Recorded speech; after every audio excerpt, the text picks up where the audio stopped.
Thanks for watching this screencast. The objective of this screencast is learners will be able to graph a square root function.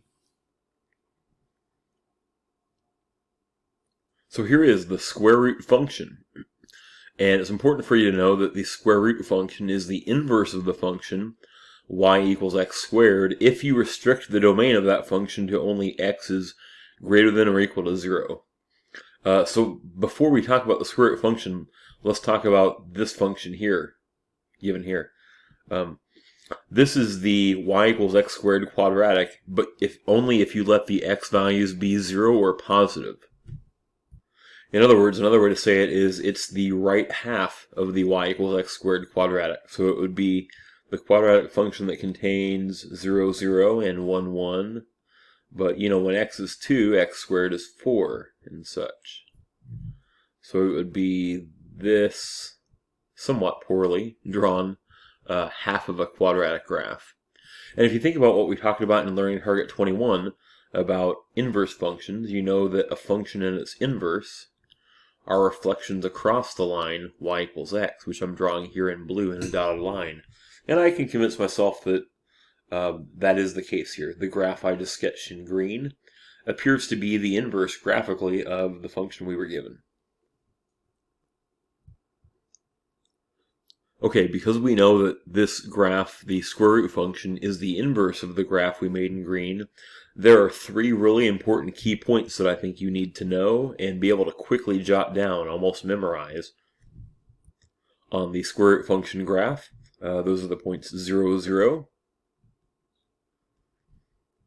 1, 1, and this point here is 4, 2, and 2 ways to think about that are, well, I know what the square root of 4 is, it's 2, so the output of the square root of 4 ought to be 2. It's also the inverse of that point we made on the green y equals x squared graph at 2, 4. So these are 3 key points on the square root function graph. It's going to be useful to know those 3 points to make the function graphs we're going to make today. Let's quickly talk about the domain and the range of this function. The domain is the set of all x's that are greater than or equal to 0. There's nothing less than x equals 0 in this function graph. If I think about what that actually means, I know that the square root of a negative number is not even a real number. And the graph here only shows real numbered output values. This is a real function graph. So the domain is everything including 0 or greater. And in interval notation, that would be from 0 to infinity, including 0. The range, the set of y values, well, there are no output values that are less than 0. Only 0 and greater. So the range is also the set from 0 to infinity.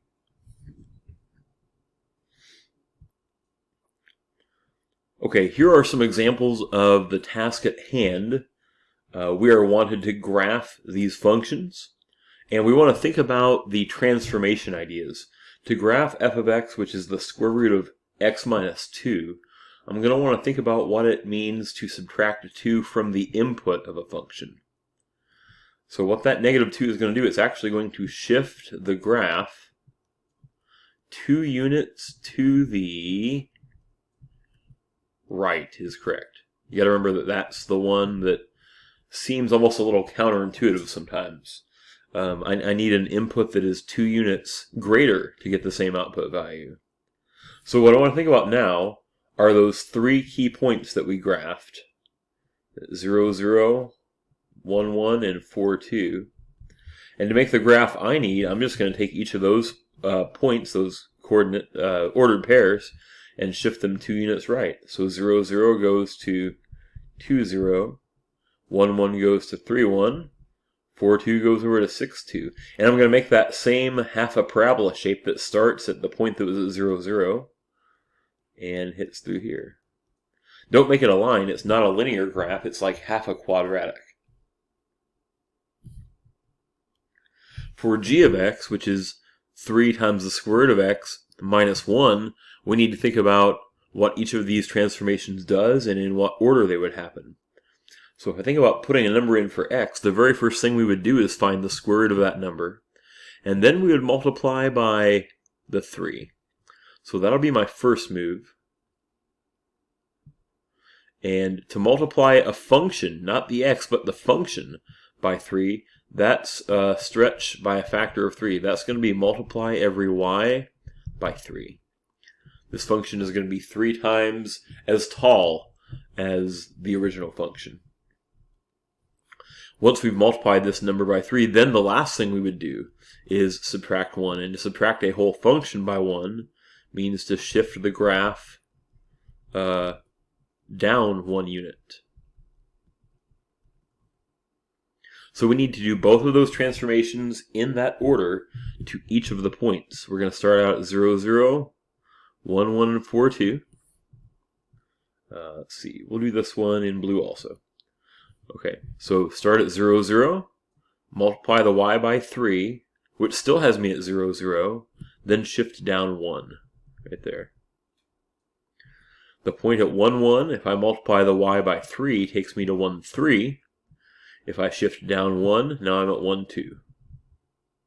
And the point at 4, 2, if I multiply the y by 3, I'm at 4, 6. Shift down 1 gets me to 4, 5. And make that half a parabola shape starting at the point that had been at 0, 0. Something like that.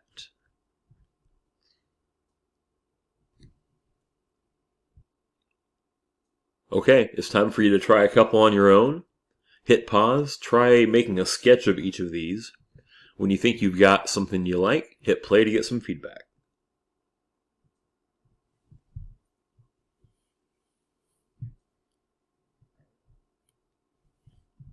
To graph f of x here, which is the square root of x plus 3, we need to think about what it means to add a number to the function itself.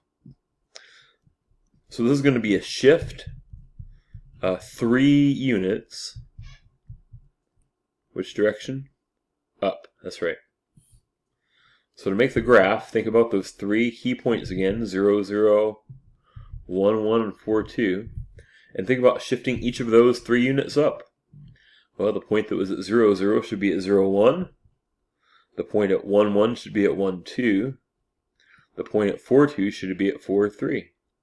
And I'll make half a parabola that starts with where like the vertex would be at the point that had been at 0, 0, right here. Something like that.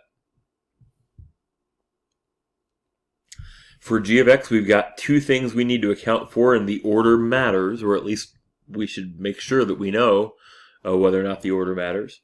If I thought about putting a number in for x, the very first thing that would happen before we did the square root would be to add 1 to that. So this will be step 1.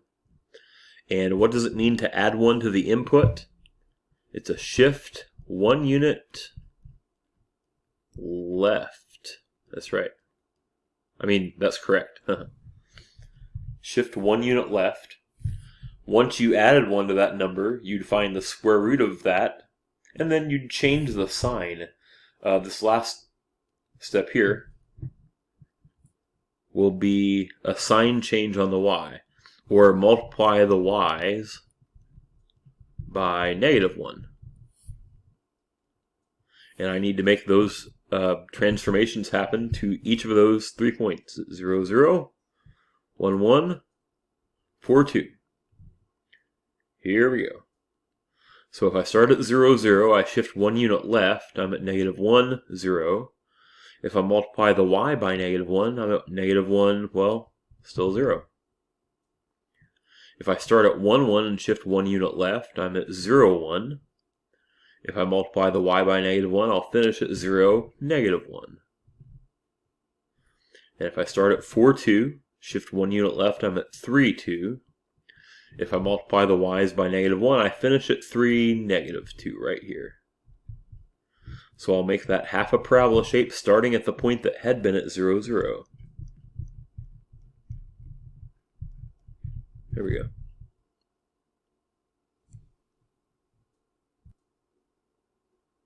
Thanks for watching.